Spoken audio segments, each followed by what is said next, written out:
Você quer aprender o passo a passo de como traçar o círculo de Mohr? Vem comigo!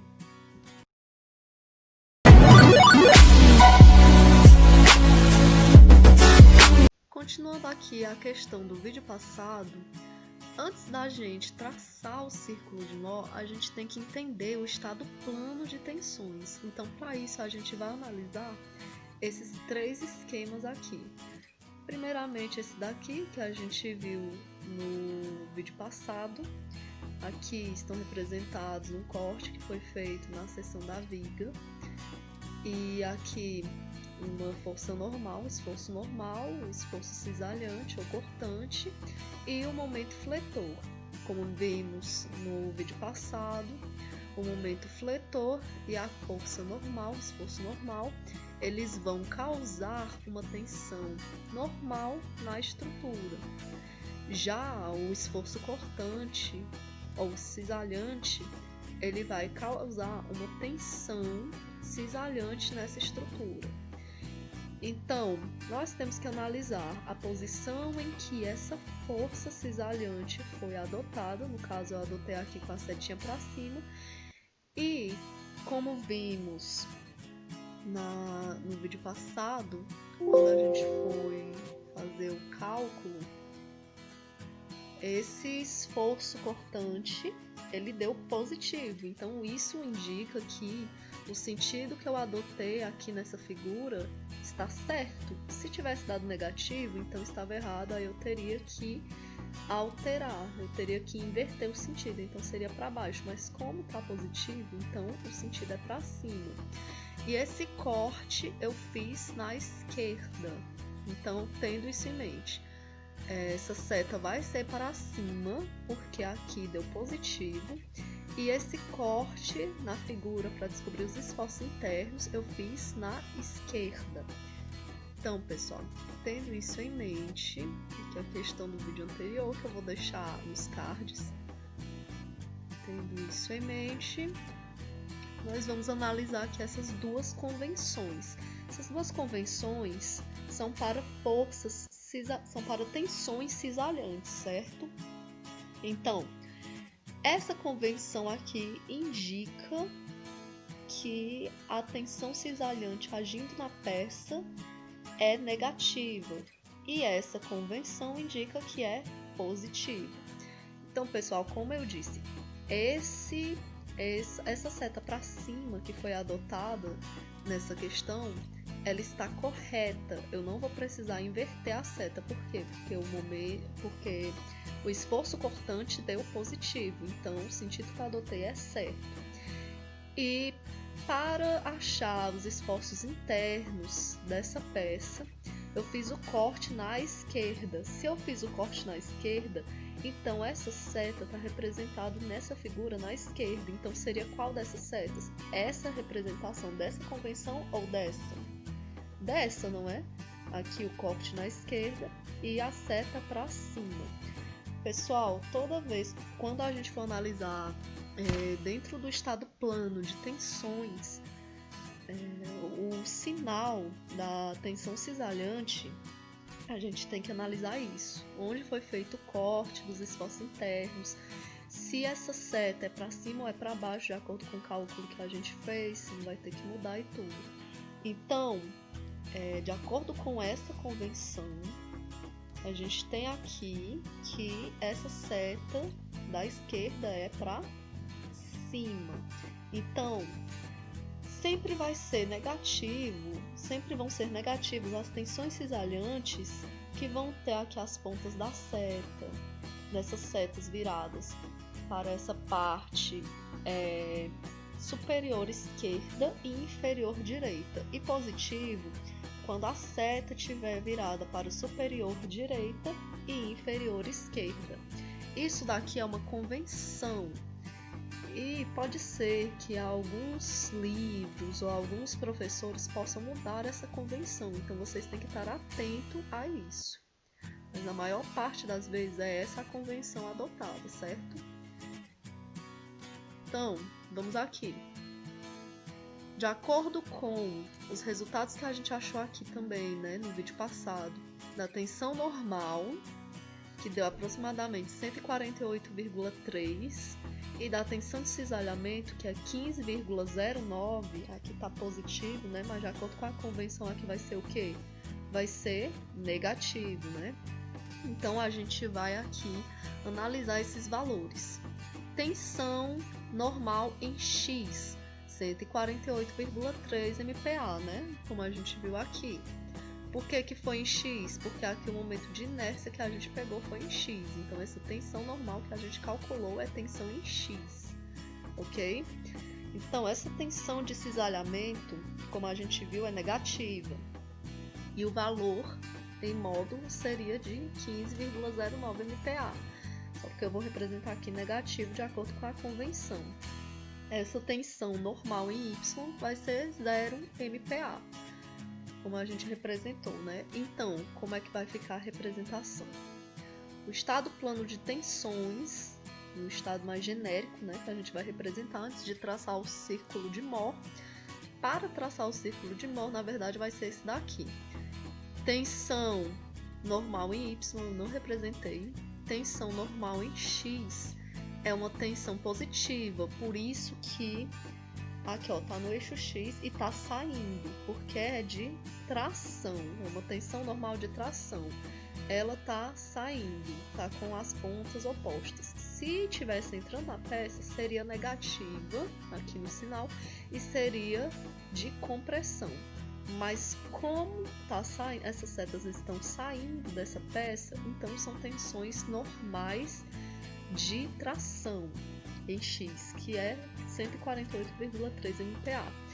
Já esse esqueminha aqui a gente já analisou e já entendeu porque que é menos 15,09 MPa.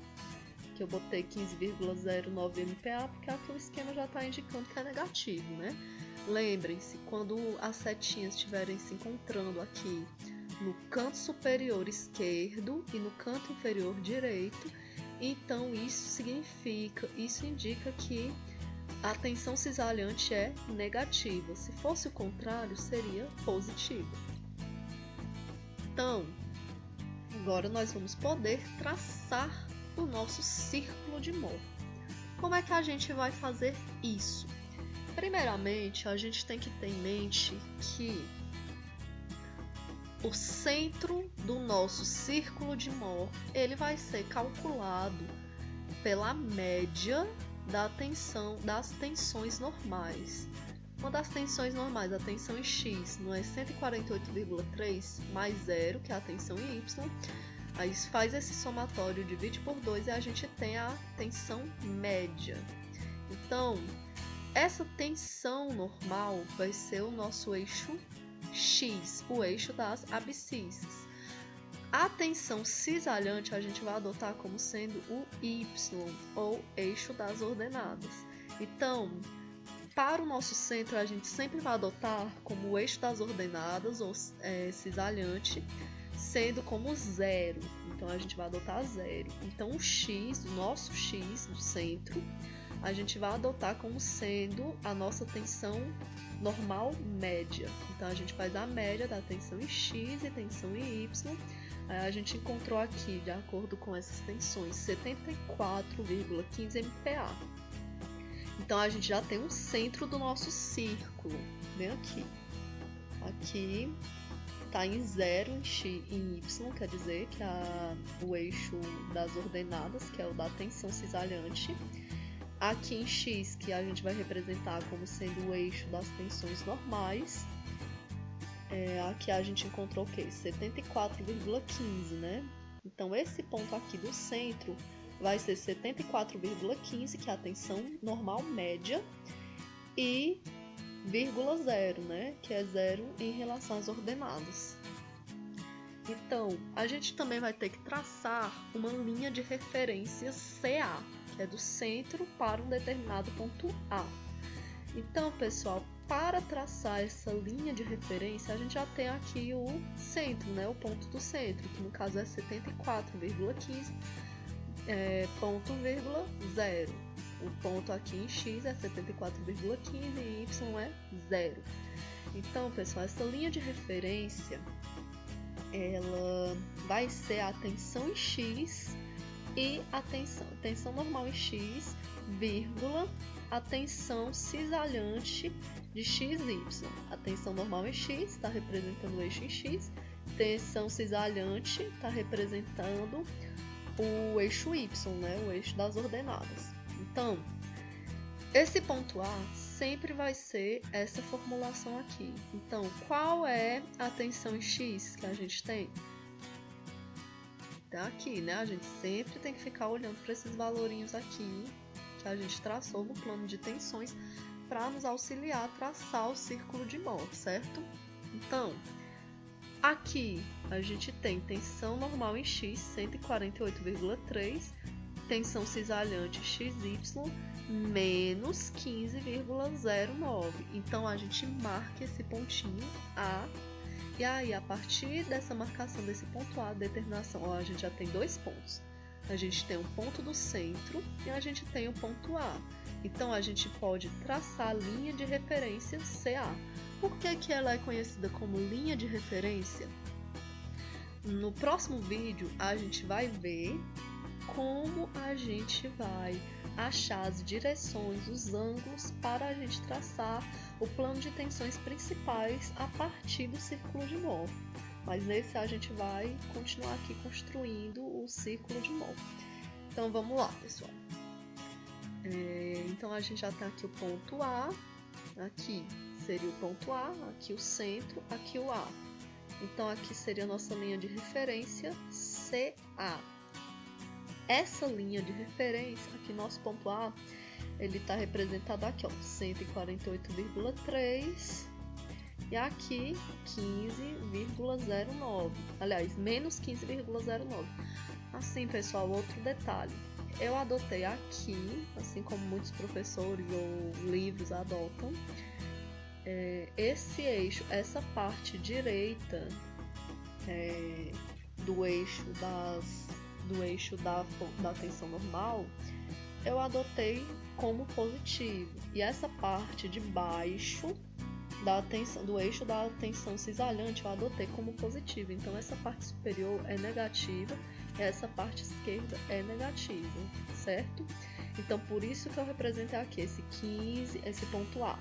Vai ser 148,3 no eixo X, que é o eixo das tensões normais. E aqui vai ser, no eixo das ordenadas, vai ser menos 15,09, tá? Então, aqui vai ser o nosso ponto A. Então, traçando, ligando o nosso centro ao ponto A, nós temos o raio.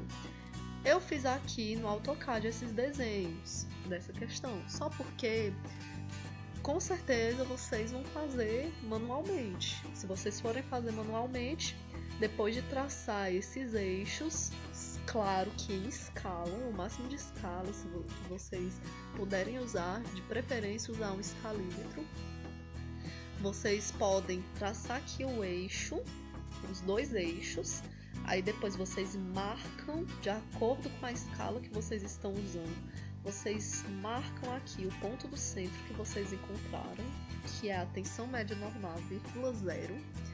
Aí depois vocês traçam o ponto A, que no caso seria a tensão em X, vírgula, a tensão cisalhante, que foi o que a gente achou aqui. Aí depois vocês ligam o centro a esse ponto A, e a partir desse tamanho, vocês podem passar aqui o compasso para fazer o círculo. E aí no círculo vocês já vão determinar as tensões principais. Então vamos aqui continuar, né? O raio, ele também é conhecido como tensão de cisalhamento máximo no círculo de Mohr. Então o raio, ele é numericamente equivalente à tensão de cisalhamento máximo. Então a gente vai usar aqui um simples Pitágoras, né? Aqui. Esse é o raio. Esse daqui é o 148,3 menos até essa medida aqui, que é de 74,5,15, quer dizer, então fica 74,15. Esse cateto adjacente a esse ângulo é 74,15. Esse cateto oposto vai ser 15,09 ou menos 15,09, mas como vai ser elevado ao quadrado, então vai ficar positivo de qualquer modo. E esse daqui é o raio que a gente vai elevar ao quadrado e fazer Pitágoras. Raio ao quadrado igual a 15,09 ao quadrado, mais essa medidazinha aqui, 74,15 ao quadrado. Então, o nosso raio vai ser de 75,67. Eu botei aqui a MPa, porque, como eu disse, é equivalente à tensão de cisalhamento máximo.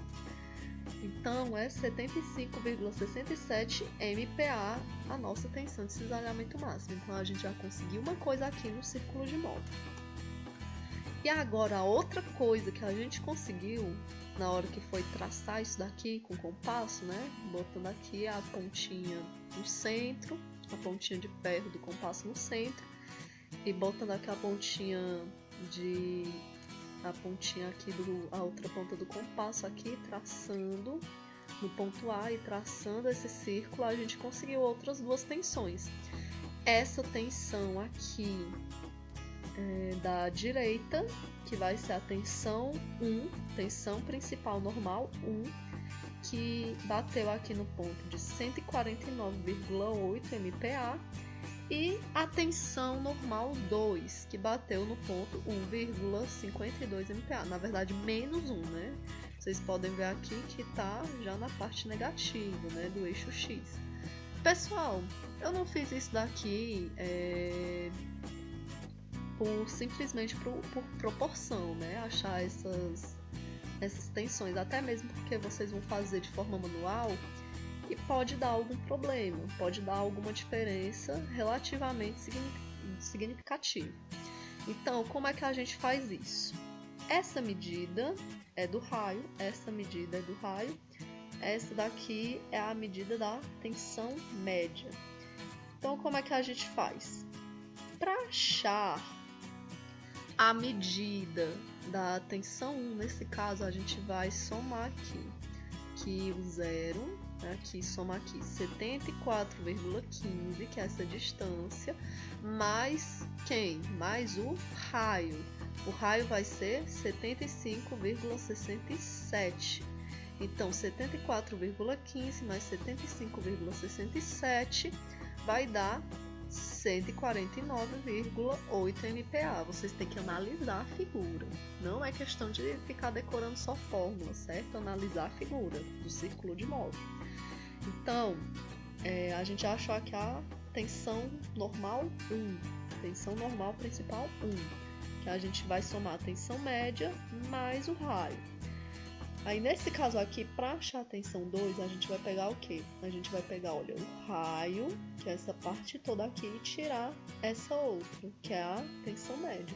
Então, raio menos tensão média vai dar a tensão normal 2, que é menos 1,52. A gente vai analisar o estado plano de tensões principais, das tensões principais que a gente achou a partir disso.